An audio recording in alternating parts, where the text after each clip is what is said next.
Coming up on the Mindful Midlife Crisis. When I finally got to the forest park and turned off the scooter and flipped down the kickstand and took off my helmet, a great sense of pride and accomplishment washed over me, and I simply could not stop smiling from the exhilarating experience that ride was. I get it now why my dad, who has a Harley, goes out on his motorcycle rides with his friends. I get it now. I get it. There's just a rush about it. And I carried that rush as I went into the beautiful jungle hike that's there. And I saw this stunning waterfall, and it just made me appreciate all of that so much more because I had this rush.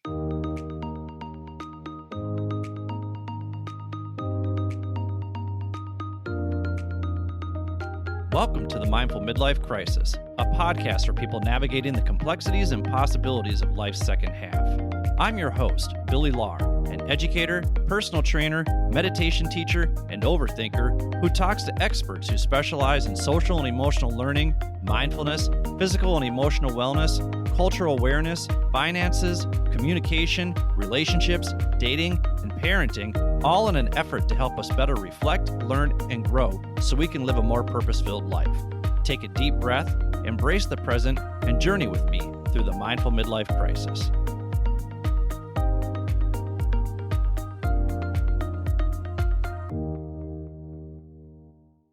Welcome to the Mindful Midlife Crisis. I'm your host, Billy Lahr. Thank you for tuning in wherever you are. The purpose of this show is to provide a platform that gives people the space and permission to share their expertise and life experiences in order to help others navigate the complexities and possibilities of life's second half.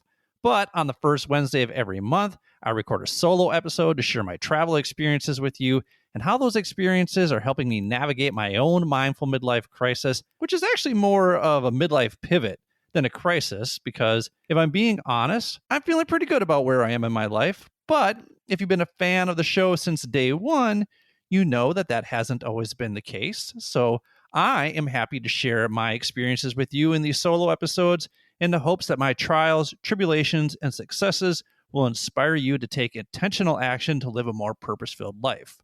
And remember, this free and useful information is helpful to people of all ages. Wisdom isn't about one's age. Wisdom comes from our ability to reflect, learn, and grow from our own life experiences while also learning from the experiences of others, regardless of what stage of life we are in, because you just never know what life is going to throw at you. So there just might be a story or two from these past episodes, whether those come from the solo episodes or the experiences and expertise my guests share with us, that help you feel a bit better prepared for the challenges you might face in life or that you're facing right now, whether those challenges be your emotional, mental, and or physical health, your relationships with others, including your partner and children, your career, whatever curveballs life is throwing your way right now. Just know that you are not alone in your experience, and the conversations I'm having here are with people who have been there before or have done the research to help you navigate these situations with more awareness, openness, curiosity, and compassion so you can live a more purpose-filled life. And trust me, I take all the conversations I'm having to heart as well, and I try to apply what I'm learning from these conversations, which is why I enjoy doing these solo episodes, because I think of this show as a running dialogue between me and you, the listener, because my hope is that you can see and hear the growth I'm making in my own life so that it inspires you to seek out the connections between these shared experiences so that you too can take intentional and inspired action. So if you're looking for some ways to help you better navigate whatever you've got going on in your life from someone who's been through it before, check out some of our other episodes at www.mindfulmidlifecrisis.com or wherever you get your podcasts. I am recording this week's episode from Hanoi, Vietnam. So if you hear constant honking throughout this episode, that's why, because car, scooter, and pedestrian traffic here is a full-on contact sport that you do not want to lose. Crossing the street in Hanoi is basically a game of Frogger. So people use their horns to communicate their location, so you might hear that from time to time. Seriously, you have just as good a chance of making it across the street safely here with your eyes closed, because somehow they always seem to weave out of the way just in time. But crossing the street here is a harrowing experience. It's who needs to go skydiving? You can just cross the street in Hanoi. There's action and excitement right there. It is absolutely wild here. But when this episode comes out on March 1st, I will finally be on my way to Japan, with my first stop being a 3-week stint in Osaka, followed by a week in Kyoto. Then after that, I'm not quite sure where I'll go to finish out the month of March. People got suggestions? Send them my way. Send me an email at mindfulmidlifecrisis@gmail.com. Give me a follow on Instagram at mindful_midlife_crisis. Let me know where I should go for a couple days. I'm thinking Kanazawa, or maybe doing a hiking excursion to Mount Fuji to finish out March. But in April, I'll be in Tokyo for the entire month before heading back to Seoul for 2 more months. I'm so excited to go to Tokyo. Tokyo is number one on my bucket list. It has been number one on my bucket list for decades. I'm so excited to go there. If you have travel suggestions in Tokyo, if you have things I should do, things I should eat, send them my way. Please let me know. I'm excited to hear about your experiences in Tokyo. For me, it's checking out that blend of the traditional culture and the future, right? Because I feel like Tokyo does a great job of doing that. And Seoul does that too. And I'm heading back to Seoul after I go to Tokyo. I'll be in Seoul again for 2 more months. And then after that, who the hell knows? Because I'll still be on a Korean tourist visa. So I'll have to return to the United States. I won't be able to stay in Korea after 90 days. And I'll have to make some decisions around what the next few months are going to look like for me in terms of what I'll be doing for work and where I'll be living. Ideally, I'd like to be able to work remotely and continue being a digital nomad while also bringing you useful and valuable content. I'm actually in the process of finishing up my mindfulness teacher certification with Sean Fargo through his mindfulness exercises program. Soon I will have a 10-session introduction to mindfulness course that I will be offering to all of you and everyone. And I'll make that available at www.mindfulmidlifecrisis.com, as well as through the newsletter. If you're not signed up for the newsletter, you may want to do that, because I'm going to offer people who are subscribed to the newsletter, who are part of the Mindful Midlife Crisis community, a sweet deal on that introduction to mindfulness course. So it might be worth your time to check out the newsletter. There are all sorts of goodies in the newsletter, so be sure to check that out. That program should hopefully be out before September. But in the meantime, I'm going to start offering hour-long mindfulness sessions to all of you out there interested in learning more about how to foster and nurture your own mindfulness practice. Each session includes an opening exercise, followed by a 10 to 15-minute meditation, and then we close the session by discussing what came up for you during that meditation, how you can use that newfound awareness in your day-to-day life, and how, when, and where you can continue to practice mindfulness on a regular daily basis by being intentional around carving out time. This is essentially what I've been doing with the SoulShare community on Tuesday nights Korean time, but I also wanted to offer this to all of my friends, my listeners, and anyone else curious about cultivating a mindfulness practice who live in the United States or are in Europe. So if you'd like more information about that, go to the show notes, click on the spring virtual mindfulness sessions link, and sign up to get more information, as well as a link to the virtual meditation room. So this week, I thought I'd share a story with you about an experience I had in Chiang Rai, Thailand, that almost had me paralyzed by fear and indecision. I imagine, like many people out there trying to start and grow a business, life can be extremely overwhelming at times. You don't know what you don't know, and that reoccurring fear of the unknown started to settle in on my last day in Chiang Rai. So what I want to do is I want to walk you through how my anxious thoughts got stirred up in my head so you understand what the onset of an anxiety attack may look like. Now, all of this may seem irrational thinking to you, but that's what anxiety attacks look like for me. They start off as these genuine dilemmas that spiral into catastrophes if I am not mindful of my own thoughts.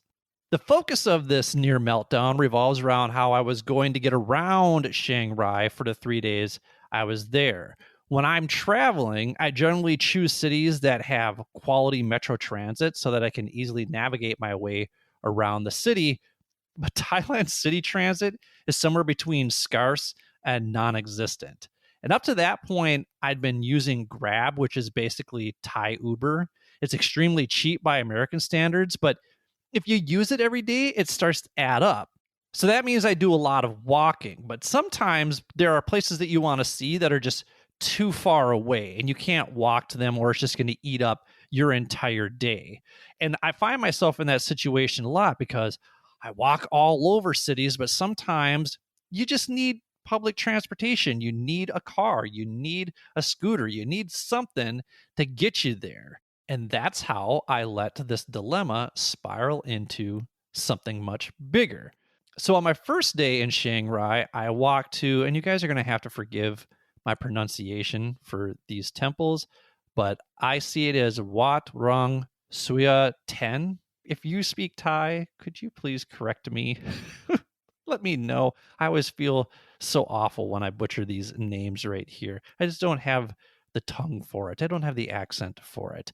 Anyway, this temple is also known as the Blue Temple, which was only about 3 kilometers from my hotel. That's an easy walk, and the walk took me over this bridge that spanned the Kok River just as the sun was making its way behind the northern Thailand mountain range, and it led me through some really cool local neighborhoods before I finally reached the temple. Now, the Blue Temple is often overshadowed by its more popular cousin, Wat Rong Kun, which is also known as the White Temple. But at night, the Blue Temple is extravagant. And I felt extremely lucky to have picked the perfect time to capture some truly majestic images. If you don't follow me on Instagram, search for mindful_midlife_crisis and check out some of my travel pictures. Get a good look at the Blue Temple. And then when you're in Chiang Rai, which I highly recommend, be sure you go there in the evening. I feel like I need to create a travel blog. Would you guys read that? Let me know if you want some of my travel tips. So anyway, I didn't want to walk back to my hotel because I was exhausted from traveling that day, so I ordered a Grab. Now in Thailand, you can either get a Grab car or you can save a few bucks and get a Grab a bike.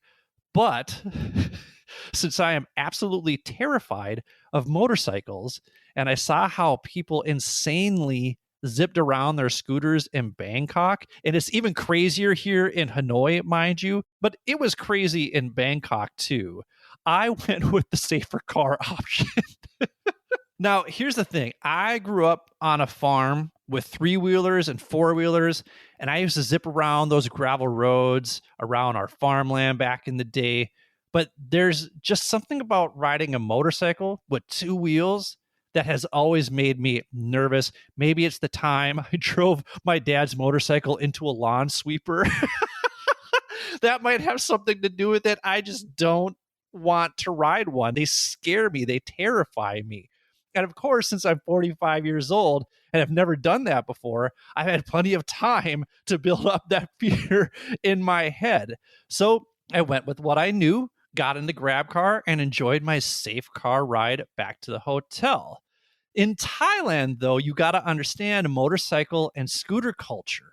It's one of the primary means of getting around, but watching them weave in and out of traffic everywhere I went wasn't doing my anxiety any favors. And let's not forget, they also drive on the opposite side of the road as Americans and most of the world, right? And I'm not trying to die on this world tour I'm on. So yeah, renting a motorcycle or a scooter, it was a big no for me at that time, okay? I just didn't feel comfortable to do it. I was super nervous. I couldn't bring myself to do it. But on my way back to the hotel, the driver gave me a bit of advice. He said, hey, if you want to go to Khun Korn Waterfall, which I did, you're going to have to rent a scooter because you won't be able to call a Grab there without Wi-Fi. So then I had to ask myself, well, how badly do I need to see this waterfall? Because I sure as hell didn't want to rent a scooter. But then the next day rolled around and I wanted to visit the White Temple as well as Thailand's largest Buddha statue at Wat That Nimit. Hopefully I got that right. Which was on the complete opposite side of town from the White Temple. It's actually near the Blue Temple. So had I planned better, I could have hit those two places in the same day. Yet another reason I'm not a fan of this go with the flow mentality, which is a topic I'll cover another day, right? We'll come back to why I hate go with the flow and what I actually think that means. So many opinions. Anyway, before I left for the White Temple, the hotel clerk, who was this very lovely woman, she tried to talk me into renting a scooter for the day because that would mean I could go wherever I wanted and spend as much time as I wanted there. And it's incredibly cheap. It's like 350 baht to rent a scooter for the entire day. That's around $10. Okay. To rent a scooter for an entire day, $10. I could go anywhere I wanted. I could stay as long as I wanted. But I told her, listen, I've never driven a scooter before. And oh, yeah, there's that whole I'm terrified of them as well, which I didn't tell her. So once again, I played it safe. I called a grab car to take me to the White Temple. And the driver was like, do you want to go see the Big Buddha too? And I was like, yeah. And he said, okay, well, I'll be your driver for the day. And then he handed me a list of his hourly rates. And even though it was affordable, it was still more than I wanted to spend. But at that point, I had no choice if I wanted to go see the Big Buddha and eventually get back to my hotel because I always travel without a SIM card and I rely on Wi-Fi to get me places. Now, you might be thinking, why wouldn't you get a SIM card? Well, because I don't know how that works and I was too afraid to ask for help, okay? Just get off my case. So once again, just another way fear has held me back during these journeys. Luckily, I learned about Airalo, which is an app where you can buy an eSIM card that you can use all over the world. And guess who has a promo for $3 off for all you travelers out there? Yep, I do. So no, this is not a sponsorship and it's not an ad for Airalo. This is just a free travel hack for those of you out there who don't want to wait in line to buy a SIM card when you're at the airport when you're traveling. You can just download the Airalo app and use the promo code in the show notes the next time you're traveling and need a SIM card. It's very easy. Even I figured it out. Go to the show notes, check it out, download it. You'll be set the next time you're traveling and you need some data using an eSIM card. Trust me, it has come in very handy in Thailand and in Vietnam when I'm out in the middle of nowhere and I'm like, how am I going to get back? I wish I had some data because there's clearly no Wi-Fi here. So go ahead, check it out. Let me know what you think about it. Use the promo code. Anyway, I didn't want to have to spend a bunch of money to have some dude drive me around all day on my last day in Chiang Rai, but I did want to visit the Khun Korn waterfalls, but I sure as hell didn't want to rent a scooter. And that's when my anxiety really started to creep in. And for me, that equation looks like this. Fear plus indecision equals panic. I had a fear of getting hurt. I had a fear of dying. I had a fear of falling off that thing. But I also had a fear of making the wrong decision by not going to the waterfalls and wasting my day. And that would have led to regret. This is another episode I'm going to talk about because I've long said regret gets a bad reputation. I personally have no issue with people feeling regret because regret is a natural human emotion. And if we use it right, just like any human emotion, we can channel it into action. If you haven't had a chance yet, I strongly encourage you to read Daniel Pink's The Power of Regret to learn more about how looking back on past regrets can actually move us forward in life. If you remember my past guest, Jordan Harbinger, I believe that's episode 80, he had Daniel Pink on his show to talk about this very topic. I'm trying to get Daniel Pink on my show to talk about this very topic. Daniel Pink, I know you're listening to this show. Reach out to me. Let me know. I sent you an email. You haven't responded yet. Let me know if you're interested in sitting down and talking about the power of regret, because I am a big believer in the power of regret. When it came down to it, I did not want to regret my last day in Chiang Rai. So you know what? I channeled all of that fear and anxiety into action. Now, I stewed in it for about an hour and I let it paralyze me for about an hour. But for some reason, that adrenaline just started to kick in. So I went downstairs. I told the hotel clerk I wanted to rent a scooter. And then I was just left with this wave of endorphins, right? And I just let them simmer until I got on that, well, I don't know, 150cc or whatever it was, two-wheeler. And I carefully, very carefully maneuvered my way onto the main road out to Coon Corn Forest Park Waterfall. And doing that required me to do three things that I had never done before. I had to drive a scooter, I had to drive in a foreign country, and I had to drive on the opposite side of the road. Was I still terrified? Damn right I was still terrified, especially as big cars and big trucks passed me as I hugged the left shoulder of the road like a friend I hadn't seen in ages. Don't let me go. Don't let me go. I kept my eye out for cars and motorbikes pulling out in front of me on the left side of the road because people drive more aggressively in Thailand and just weave in and out and in between each other like slithering snakes. It's just so wild. It was such a different experience. I did not drive like that because, 55 stay alive kilometers per hour, mind you. But then there was that moment when I had to pass someone who was also driving on a scooter. And I had two options. I could either tailgate her slow ass the rest of the way, or I could kick it down and pass her. And you know what? I gave it a little gas, passed her on the right-hand side without getting clipped by anyone, and I didn't die, and neither did she. It was a scooter success, and I, again, felt more comfortable as I stretched out the pizza dough of my comfort zone, something that I talked about in Summer Session 2 with Dr. David DeMarcus. Now, when I turned onto the road that carved through the local villages up to the forest entry, I was seemingly the only person on the road that morning, so I decided to kick it down a little bit and allowed myself to finally relax that white-knuckle death grip and hunched shoulders I had for the first part of the journey. When I finally got to the forest park and turned off the scooter and flipped down the kickstand and took off my helmet, a great sense of pride and accomplishment washed over me, and I simply could not stop smiling from the exhilarating experience that ride was. I get it now why my dad, who has a Harley, goes out on his motorcycle rides with his friends. I get it now. I get it. There's just a rush about it. And I carried that rush as I went into the beautiful jungle hike that's there. And I saw this stunning waterfall, and it just made me appreciate all of that so much more because I had this rush, this somatic experience that we talk about in episode 34 with Brett Hill. And then because I had the time and because I could do whatever I wanted, I later took in the scenic views at Singa Park, which, again, I wouldn't have been able to do had I not rented the scooter because I wouldn't have had Wi-Fi to call a Grab. And it simply would have been way too expensive to pay a driver to be my personal chauffeur all day long, 2 days in a row.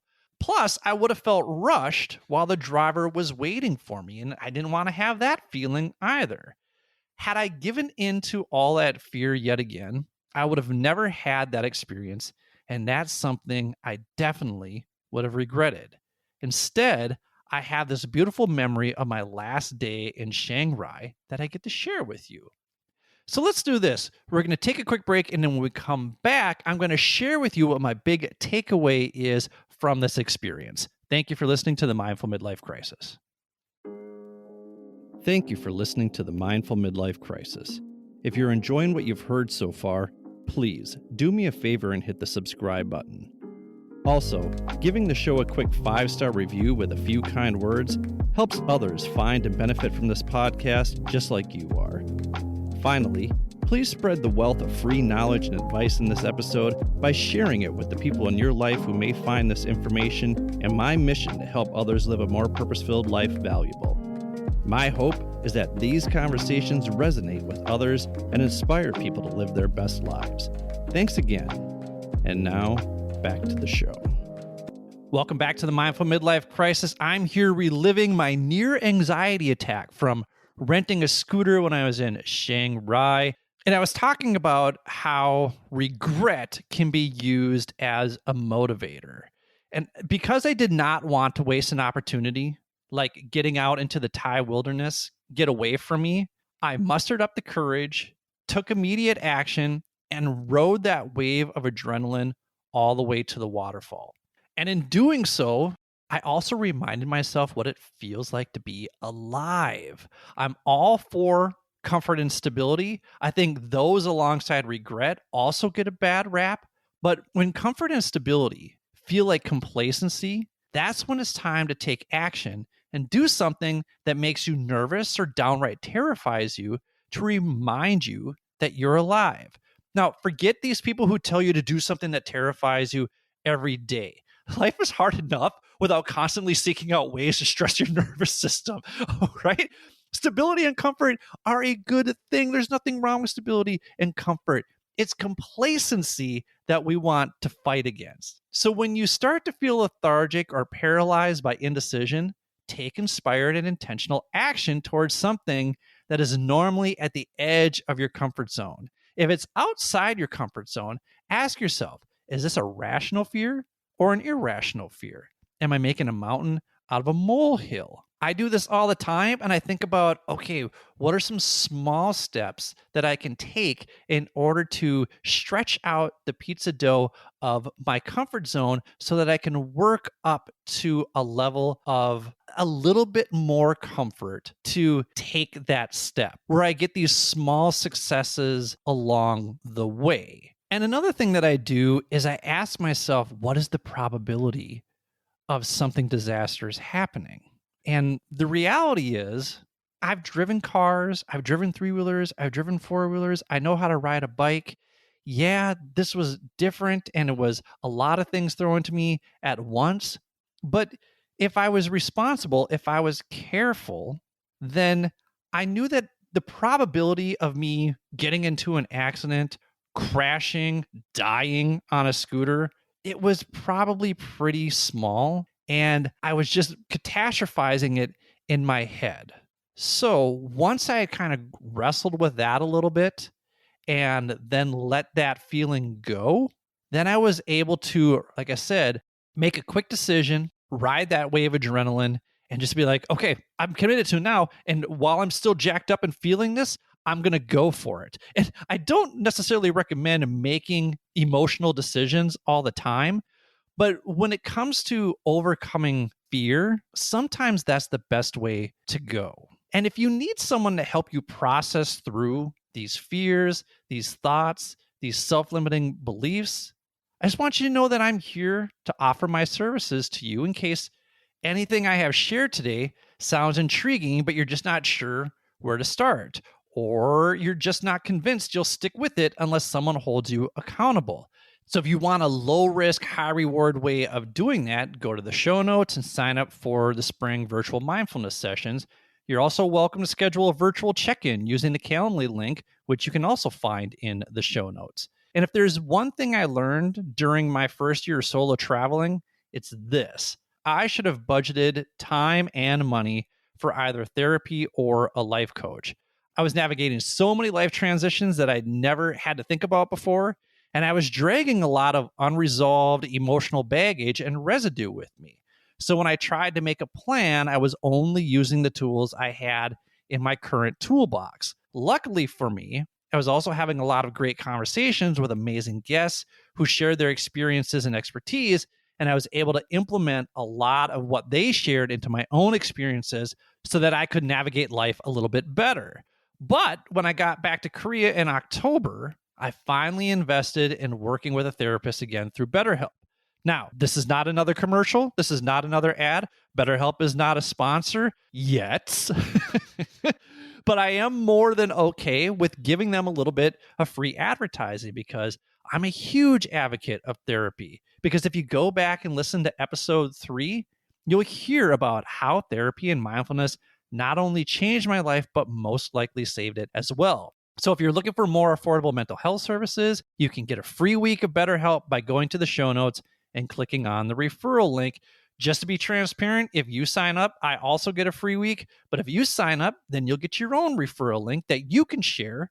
And if one of your friends or family members or colleagues signs up using your referral link, then you get a free week, and it becomes this beautiful pay it forward cycle of emotional support and healing that allows us to experience and live with more joy in our lives, which, in my opinion, we all could use a little more of these days.